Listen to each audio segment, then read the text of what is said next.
필쌤TV 구독자 여러분 안녕하십니까. 머니트레이너 필쌤입니다. 자, 오늘 이 시간에는 이 시대의 요노족을 위한 이야기를 좀 들려드리려고 합니다. 요노족이라고 하는 것은 욜로족과는 다른 거죠.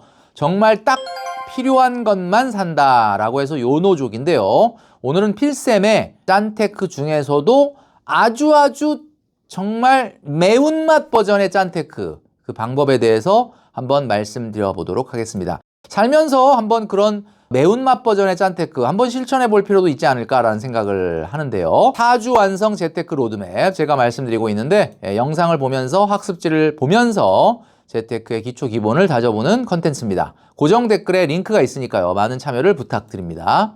최근에 욜로족 가고 요노족이 온다. 과소비 줄여야 되니까 체크카드로 갈아탄다 라고 하는 말 그대로 젊은이들이 상당히 플렉스나 욜로에서 벗어나서 정말 꼭 필요한 것만 소비하겠다라는 소비 트렌드가 생기고 있습니다. 상당히 바람직한 부분이다라고 볼 수 있죠. 그런데 중요한 게 있습니다. 나도 한번 짠테크를 해볼까라고 생각하시는 분들이 있으실 수 있는데요. 필쌤은 극한의 짠테크를 어디까지 해봤느냐. 제가 2018년도에 오늘은 짠테크 내일은 플렉스 그리고 올해 초에 짠테크 가계부라고 하는 책을 내면서 여러분들에게 한번 이 짠테크 한 번은 도전해봐야 된다 라고 말씀드린 적이 있었습니다. 왜 짠테크에 한번 도전해봐야 되느냐? 짠테크를 함으로써 내가 스스로 위기구나 라는 것을 느끼고 내가 돈에 대한 태도를 바꿀 수가 있기 때문에 그런 거죠. 얼마 전에 그 중앙일보 인스타그램에서 이런 것들을 본 적이 있습니다. 한 달에 35만 원으로 버틴다. 자린고비가 된 MZ세대들. 회사 갈 때 도시락을 싼다. 하루 용돈을 지갑에 돈으로 현금으로 담아서 사용한다. 뭐 이런 것들이 있었습니다. 근데 이 사례자분이 가명이긴 한데요. 증권맨이고 연봉이 6,500이라고 합니다. 야, 그러면 연봉이 낮은 편도 아닌데 이런 행동을 왜 할까라고 봤더니 그 행동을 해서 돈을 절약을 해서 그 돈으로 무슨 대단한 부귀영화를 누리고 대단한 저축 투자를 하겠다라는 게 아니라 지금과 같은 이 위기 상황에서는 이렇게 허리띠를 졸라매는 행동을 함으로써 돈에 대한 태도를 바꾼다. 이런 이야기거든요. 제가 딱 여러분들한테 항상 이야기하는 그거 아니겠습니까? 물론 커피를 스타벅스에서 먹을 수 있었는데 저가 커피를 먹으면 한 3,000원 정도 절약이 되죠. 그 3,000원을 열흘이면 3만 원, 20일이면은 6만 원이죠. 6만 원이 그렇게 어마어마한 돈은 아니다라고 생각해서 그거 하나 안 하나 별 차이가 안 나네라고 얘기할 게 아니라 그걸 함으로써 내 태도가 바뀌고 돈을 대하는 마음가짐이 달라지기 때문에 그것 때문에 다른 쪽에서 훨씬 더 많은 경제적 효과를 누릴 수 있게 된다라는 내용이죠. 그래서 제가 오늘은 매운맛 버전의 슬기로운 소비생활 10가지를 말씀드린다고 했는데 딱 한 달만 실천해 보시면 좋겠습니다. 1년, 2년 내내 하라는 게 아니라 딱 한 달만이라도 해본다면은 정말 도움이 되지 않을까라는 생각을 합니다. 제가 그동안의 슬기로운 소비생활로 말씀드렸던 10가지가 뭐였죠? 10위가 일주일에 점심 회식은 하루 이틀만 해라. 그 다음에 기본요금 택시는 타지 말아라. 그 다음에 커피는 하루에 한 잔만 테이크아웃 해라. 그 다음에 월 소득의 이벤트 비용은 3%만 써라. 그 다음에 계절마다 신상옷 사지 말고 경련제로 좀 사라. 그 다음에 월 소득의 10% 이내로 문화 레저 취미 비용을 써라. 그 다음에 월 소득의 30% 이내로 식생활비를 써라. 그 다음에 월 소득의 15% 이내로 주거 비용을 써라. 그 다음에 연소득의 5%만 여행 경비로 써라. 그리고 자신의 월 소득의 6개월 이상 되는 차를 타지 말아라. 이 10가지였습니다. 그런데 우리에게 위기가 다가왔거든요. 자, 위기 상황에서 매운맛 버전의 짠테크를 한번 해봐야 될 필요가 있습니다. 이제 딱 한 달만이라도 지금 이 10가지를 조금 더 매운맛 버전으로 업그레이드를 해보도록 하겠습니다. 10위, 일주일에 점심 회식은 하루 이틀만 해라. 자, 이걸 어떻게 바꿀 거냐면 도시락을 싸와보자. 아니면 100% 구내식당을 가보자. 그러니까 여러분 매운맛 버전은요.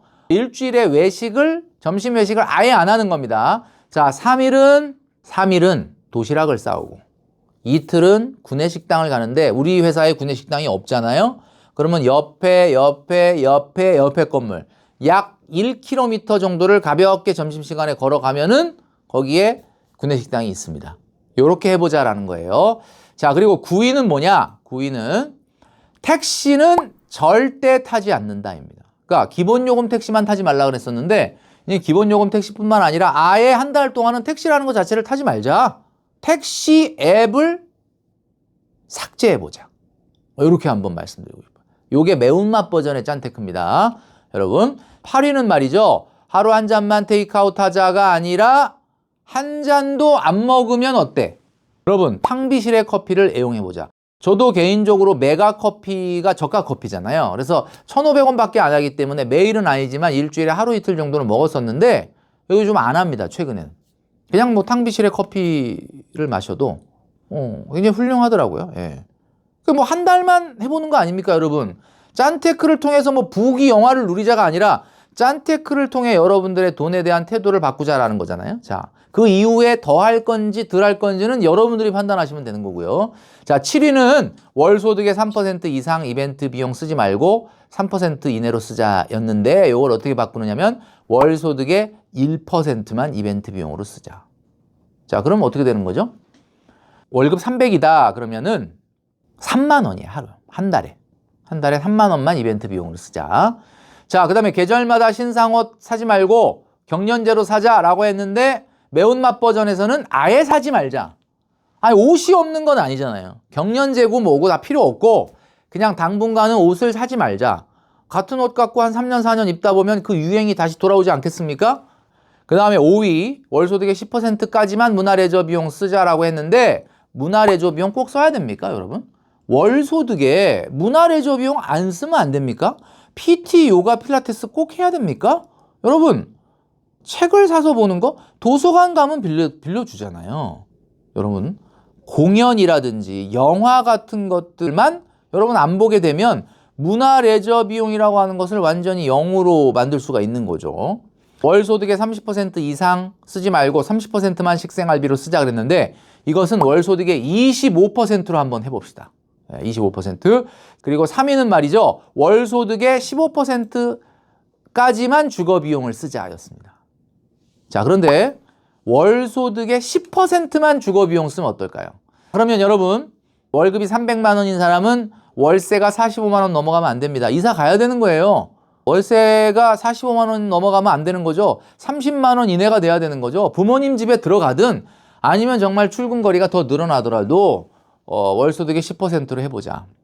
자, 2위는 말이죠. 연소득의 5%만 여행 경비로 쓰자 그랬는데 3%만 써보자. 300만 원 소득인 사람이 여행 경비로 1년에 쓸 수 있는 돈은 한 달에 10만 원, 120만 원이 되겠습니다. 아, 그럼 뭐 언제 유럽 여행 가냐고요? 지금 유럽 여행 갈 때가 아니다라는 거죠. 여러분, 연소득의 3% 이내로 여행 경비를 쓴다. 1번 가장 중요한 겁니다. 연소득의 6개월 이내 차를 타라. 그러니까 내가 월급이 300만 원이면 1,800이니까 캐스퍼를 타라, 레이를 타라가 아니라 이제 매운맛 버전에서는 여러분 차 사면 안 돼요. 월소득 400만 원이 넘지 않는다고 하면 차 사면 안 된다. 월소득이 400만 원 넘는다고 하더라도 내가 근무하는 곳이 서울 수도권 또는 광역시라고 하면 읍면 지역만 아니라고 하면 차가 뭐가 필요가 있습니까? 솔직한 얘기로.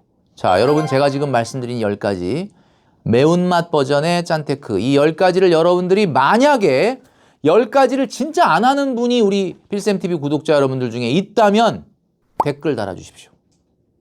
정말 나는 이 10가지를 진짜 싹 다 안 한다. 그리고 댓글 달아주시면서 한 달에 몇 % 저축하는지도 같이 좀 써주셨으면 좋겠어요. 만약에 이 10가지를 진짜 안 한다라고 하면 그분은 제가 모르긴 몰라도 소득에 따라 다르긴 하겠지만 저축률이 굉장히 만만치 않을 가능성이 있다. 여러분, 제가 실증적으로 보여드리겠습니다. 자, 여러분, 내가 진짜 이 10가지를 정말 단 하나도 안 하고 10가지를 다 지킨다. 정말 이 10가지의 불이 다 들어온다. 나는 올스타다. 한 3가지만, 5가지만, 6가지만 지키는 게 아니라 이 올스타, 이걸 다 지킨다라고 한다면 댓글에 한번 내가 그런 사람이다라고 한번 올려주십시오. 그리고 그분이 실제로 저축률이 몇 %인지 한번 같이 올려주시면 좋겠습니다. 자, 여러분, 지금 여러분이 페달을 밟고 가고 있는 자전거가 어떻습니까? 어떻게 페달이 좀 뻑뻑합니까? 아니면 그냥 잘 굴러갑니까? 지금 뭔가 페달이 이상하게 좀 힘이 들고 내 허벅지가 지금 힘이 잔뜩 들어가서 허벅지가 뻑뻑하다. 그게 정상입니다, 여러분. 그게 정상이에요. 그런데 만약에 페달을 밟는데 그냥 가볍게 너무 잘, 요즘 그냥 일이 너무 잘 풀려? 여러분 조심하셔야 되는 게 내리막길을 가고 있는 겁니다. 여러분, 지금 내가 힘들고 어렵다면 그게 정상입니다. 여러분 허벅지에 힘이 빡빡하게 들어가 있는 그 상태가 바로 여러분들이 제대로 올라가고 있다는 뜻이다라는 이야기죠. 단 1년만이라도, 아니 단 한 달만이라도 이런 비범한 행동을 여러분들이 할 수 있다면 여러분들은 또 한 번 업그레이드 될 것이다. 비범한 사람에게만 오는 비범한 미래를 여러분들은 마주할 수 있을 것입니다.